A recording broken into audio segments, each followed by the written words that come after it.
10 کی جماعت تھی. پورے 5.5 کلومیٹر کے ایریے میں جو بھی جماعتیں 10 کی بنی، خندق کی کھدائی میں کہیں کسی کو کوئی پریشانی اور رکاوٹ پیش نہیں آئی سوائے حضرت سلمان کے. یہ کون تھے؟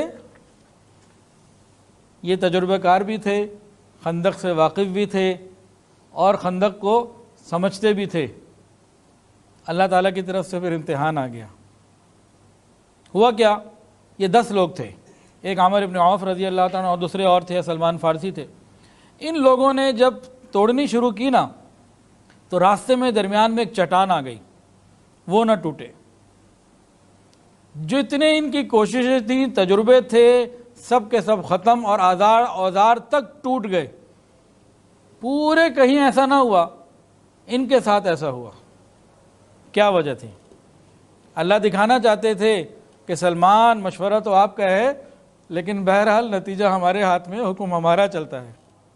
اور یہاں یہ بات بھی ہے کہ مومن کو اسباب اختیار کرنے کے بعد، مشورے کے بعد آگے بڑھنا چاہیے.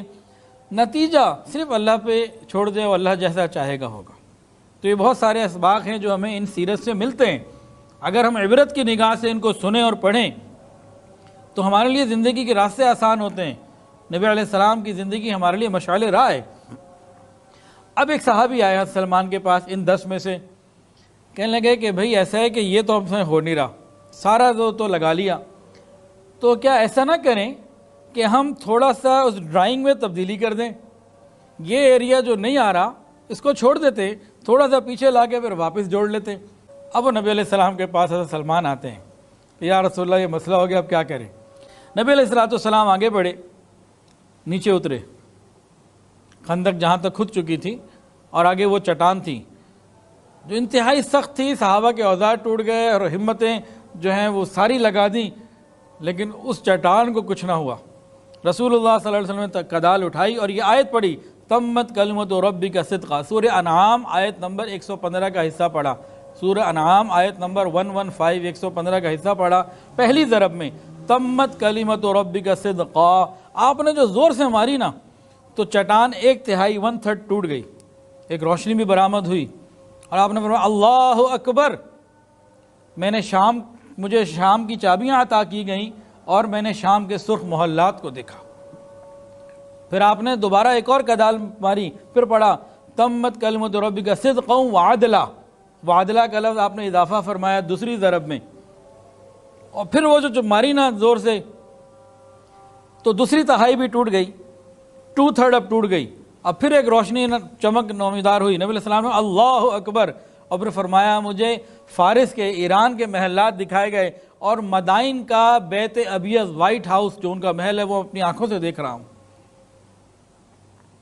اس کے بعد نبی علیہ السلام نے آگے پڑھا یہی آیت، وَتَمَّتْ كَلِمَةُ رَبِّكَ صِدْقًا وَعَدْلًا لَا مُبَدِّلَ لِكَلِمَاتِهِ وَهُوَ السَّمِيعُ الْعَلِيمُ. یہ پڑھا اور ضرب لگائی، وہ باقی بھی ساری ٹوٹ گئی. پھر ایک چمک روان جو ہے نمودار ہوئی. آپ نے فرمایا اللہ اکبر، اور فرمایا کہ مجھے یمن دکھایا، یمن کی چابیاں دی گئیں، اور میں صنعاء کے دروازوں کو دیکھ رہا ہوں. پھر رسول اللہ صلی اللہ علیہ وسلم نے ارشاد فرمایا کہ جبرائیل آئے تھے، اور انہوں نے مجھے یہ خبر دی ہے کہ آپ کی امت یہ سارے علاقے فتح کرے گی. یہ بہت بڑا امتحان تھا، بہت بڑا امتحان تھا. اپنی حالت کیا ہے؟ پیٹ بھرنے کے لیے روٹی نہیں. خبر پیچھے کیا ہے کہ سارا عرب ختم کرنے کے لیے روانہ ہو چکا، کوئی اسباب نہیں. اور خبر کیا دے رہے ہیں کہ 2 سپر پاورز اس زمانے کی، قیصر اور روم، کسرا، یہ مسلمانوں کو ملیں گے. یمن بھی فتح ہوگا، وہاں بھی تبابع یمن بادشاہ تھی، وہاں بھی 2 بڑی اور ایک چھوٹی، 3 سپر پاورز. یہ اللہ تعالیٰ مسلمانوں کو عطا فرمائیں گے. حالت مسلمانوں کی کیا ہے کہ پیٹ بھرنے کے لیے، ایک وقت کا کھانا کھانے کے لیے پیسے نہیں، کئی کے دنوں کے فاقے چل رہے ہیں. یہ بہت بڑی امتحان کی بات تھی. اس وقت جو منافقین تھے نا، یہ قرآن کے اندر سورہ احزاب میں 2 رکوع مکمل اس تفصیل سے موجود ہیں.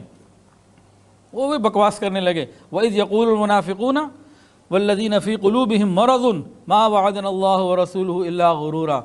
کہ یہ تو اللہ اور اس کے رسول جتنی باتیں کرتے ہیں سب دھوکہ ہی ہے، کچھ بھی نہیں ہے ادھر. اپنی حالت دیکھو اور باتیں دیکھو، خواب دیکھو. یہ منافقین کے دل کی کیفیت تھی. اور مسلمانوں کے دل تو ان باتوں سے اور زیادہ بڑھ گیا، ایمان اور زیادہ بڑھ گیا. مسلمان کہتے ہیں کہ ہمیں یقین ہو گیا کہ سب کچھ ہمیں ملے گا، کہ آقا کی زبان سے جو نکل گیا.